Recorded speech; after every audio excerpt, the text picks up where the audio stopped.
Are you the nice one? The reliable friend, the easygoing partner, the one who never makes a fuss? What if I told you that kindness, your defining feature, might just be a contract you keep paying on, hoping no one leaves you? Let's talk about the persona. It's a concept from the psychologist Carl Jung. Think of it as a mask, a social face we wear to fit in, to be accepted, to navigate the world smoothly. It's the professional you at work, the polite you with strangers. It's a necessary tool. The problem isn't wearing the mask. The problem is when you forget you're wearing it. When the mask fuses to your skin and you start believing it's your real face. This is especially true for the nice persona. When your sense of self, what Jung called the ego, isn't fully developed or feels weak, niceness stops being a choice and becomes a defense mechanism. It's camouflage. You learn that if you're sweet, agreeable, and accommodating, you can avoid conflict. You can appease people into liking you. Your kindness becomes a form of currency you trade for approval. Your sweetness becomes insurance against the terrifying possibility of abandonment. You might think, so what? What's wrong with being nice? But we need to be honest here. Is it genuine kindness, flowing from a place of strength and compassion? Or is it a survival bargain? Are you being kind because you want to, or because you're afraid of what will happen if you're not? This type of niceness isn't virtue. It's a transaction. You give and give, hoping to receive safety and validation in return, but the transaction is flawed. It's just based on the assumption that you can control how others feel about you by erasing your own needs. The cost of this bargain is immense. You end up feeling hollow, unseen, and deeply resentful. You're constantly walking on eggshells, managing everyone else's emotions while suppressing your own. You say yes when your entire being is screaming no. You smile when you're seething with anger. This creates a powerful undercurrent of resentment that poisons your relationships and your self-esteem. You start to resent the very people you're trying so hard to please, and you resent yourself for being so weak. This isn't weakness. It's a learned survival strategy, often rooted in early experiences where your authentic self wasn't welcomed or safe. As a child, you might have learned that expressing your needs, your anger, or your disagreements led to rejection or punishment. So, you put on the mask of the good child, the easy one. You became an expert at anticipating the needs of others and molding yourself to fit them. That mask helped you survive. But as an adult, that same mask is now suffocating you. The constant performance of niceness is exhausting. It's a full-time job managing your persona, and it leaves no energy for building a genuine connection with yourself. Your own desires, opinions, and boundaries get buried so deep you might not even know what they are anymore. You look in the mirror and see a smiling, agreeable person, but you feel like a stranger in your own skin. The emptiness grows because the person everyone loves isn't really you. They love the mask. And the scariest part is the fear that if you ever took it off, there would be nothing underneath, or worse, that the real you would be rejected. This fear keeps you trapped in the cycle. You double down on the niceness, hoping that if you're just a little more helpful, a little more agreeable, the emptiness and resentment will finally go away. But it never does. It only gets louder. Because you're starving the one person who needs your kindness the most, yourself. You're abandoning your own soul in the desperate hope that others won't abandon you. This transactional kindness is a form of self-betrayal. Every time you swallow your truth to make someone else comfortable, you're sending a message to yourself that your feelings don't matter, that you are not as important as everyone else. And over time, you start to believe it. Your self-worth becomes entirely dependent on external validation, leaving you fragile and perpetually anxious. So that feeling of resentment isn't just about others. It's a deep, gut-wrenching anger at yourself for participating in your own erasure. Next, we're going to expose the soft control tactics hidden inside the phrase, "I'm just being nice." Comment MASK below if you're ready to see what that smile is really covering. Ever notice how the sweetest person you know is also the one keeping the longest, most detailed ledger? They remember every favor, every sacrifice, every time they went out of their way for you. And when they finally need something, that ledger comes out not as a weapon, but as a gentle, guilt-inducing reminder. This isn't about genuine kindness. This is about soft control, a subtle, powerful form of manipulation hidden behind a smile and a seemingly endless supply of courtesy. Let's call it strategic niceness. It's a defense mechanism, a way to manage the world and the people in it without ever having to be direct or confrontational. The logic is simple. If I'm always agreeable, always helpful, always putting your needs first, then you can't get mad at me, you can't criticize me. More importantly, you asterisk me. This isn't a conscious villainous plot. It's often born from a deep-seated fear of conflict, a terror of being rejected or seen as bad. So, instead of asserting their needs directly, the nice person fawns. They compliment, they agree, they bend over backward, not out of pure altruism, but to preemptively disarm you. It's a way of saying, see, I'm no threat, I'm on your side. So please don't hurt me and please give me what I want. This dynamic creates what we can call a covert contract. You never signed it, you never even saw it, but you're expected to honor its terms. The contract reads something like this: I will sacrifice my time, my energy, and my own desires for you. In return, you will appreciate me, never abandon me, and eventually meet my unspoken needs without me ever having to ask. This is the classic "after all I've done for you" trap. It's a debt you didn't know you were accumulating. When the bill comes due, it's not in the form of an invoice, but in a sigh, a sad look, or a passive-aggressive comment about how tired they are, how no one ever helps them. They've built a case against you, brick by brick, with each selfless act. The ultimate expression of this is martyrdom. The martyr doesn't just do favors. They perform sacrifices on a public stage. They take on the hardest tasks. They stay late when no one asks them to. They carry the emotional weight for the entire group. They are visibly, performatively exhausted. Why? Because suffering buys moral leverage. It elevates them to a higher ground where they can look down, not with anger, but with a kind of sad disappointment. They become untouchable. How can you criticize someone who is so clearly sacrificing everything for the greater good? You can't. You can only feel guilty, and that guilt is the leash. They don't have to pull on it very hard. You do all the work yourself, adjusting your behavior to ease their burden and pay back your invisible debt. This is why being around a chronically nice person can be so draining. You're constantly on edge, trying to read between the lines, trying to anticipate their hidden needs to avoid triggering the guilt mechanism. It's exhausting because you're engaged in a silent negotiation you never agreed to. They overfunction so you'll underfunction, creating a dependency. They strategically erase their own opinions. Oh, whatever you want is fine with me. So that you have to take on the responsibility of every decision. If the movie is bad, it's your fault for picking it, even though they refuse to offer a preference. They maintain their purity and control by offloading the risk and responsibility onto you. The niceness isn't a gift. It's a tool used to steer your behavior, your choices, and your emotions, all while allowing the controller to maintain a spotless image of selflessness. It breeds a quiet, simmering contempt, both in them and in you. They resent you for not magically understanding and fulfilling their needs, and you resent them for the invisible chains of obligation they've wrapped around you. It's a suffocating dance where no one is honest and everyone loses.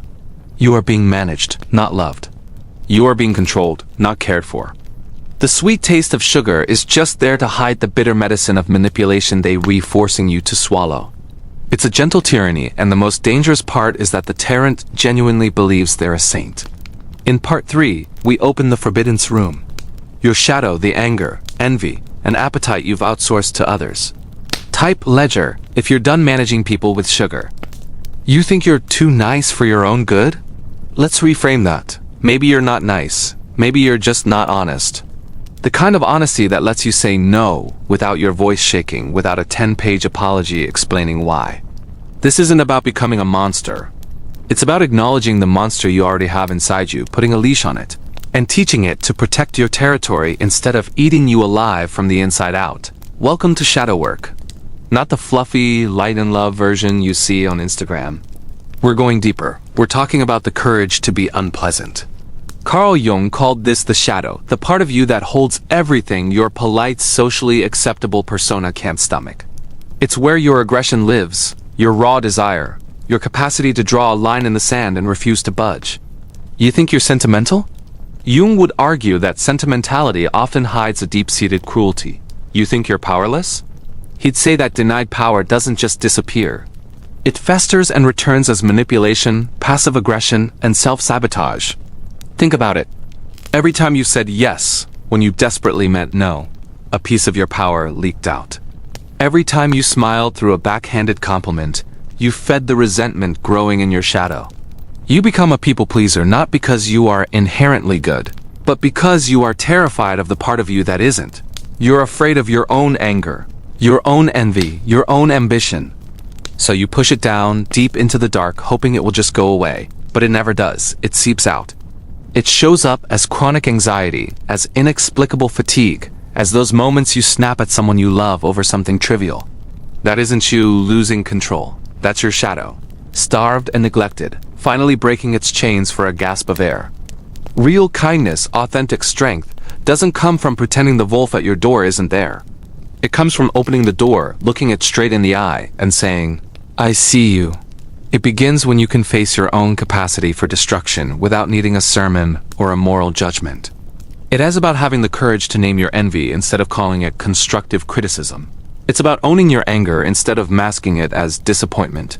You can't heal what you refuse to see. You can't integrate what you constantly deny. Let's get practical.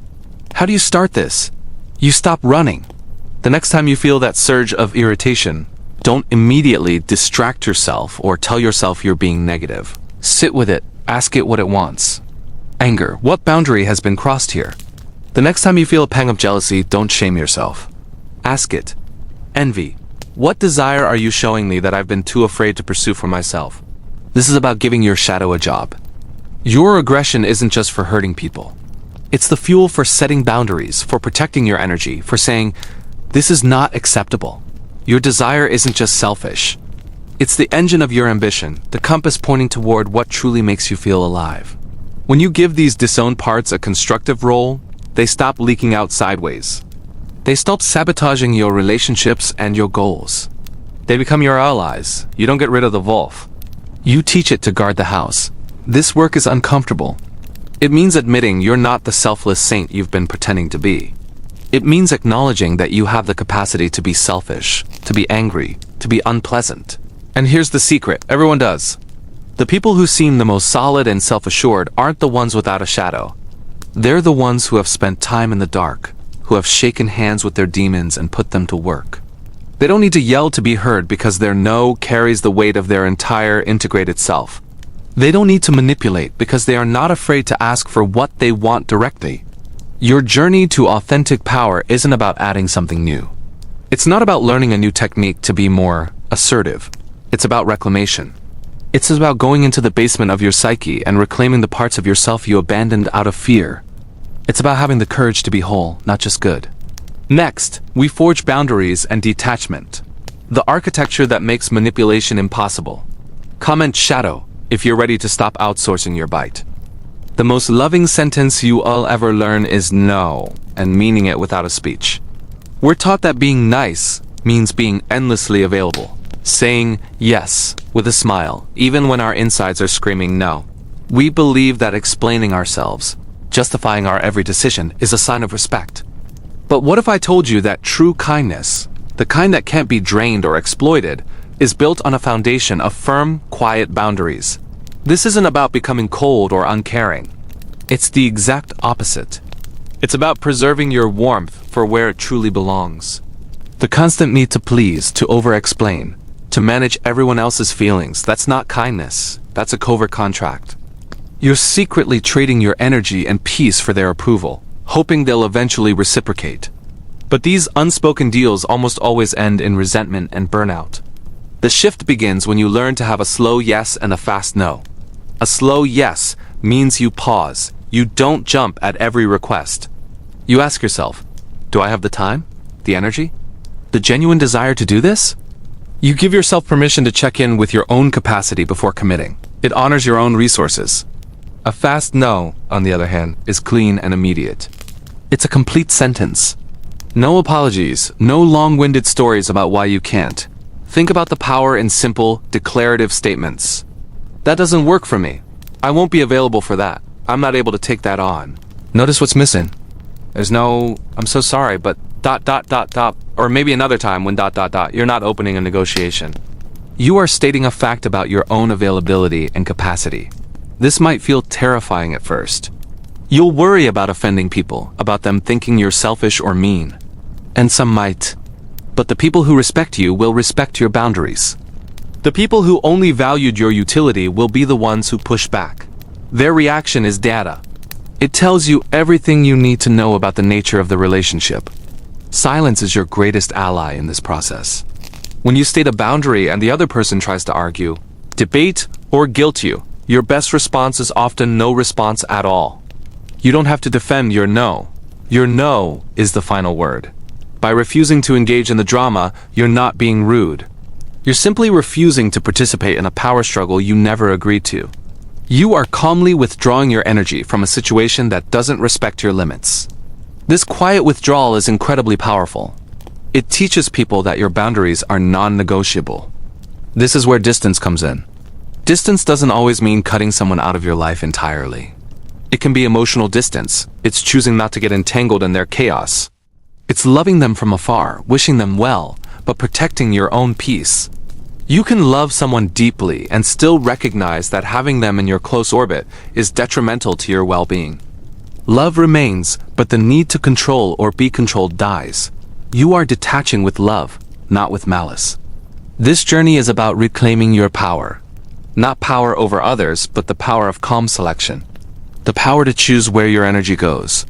When your niceness becomes a choice instead of a compulsion, it becomes infinitely more valuable and genuine.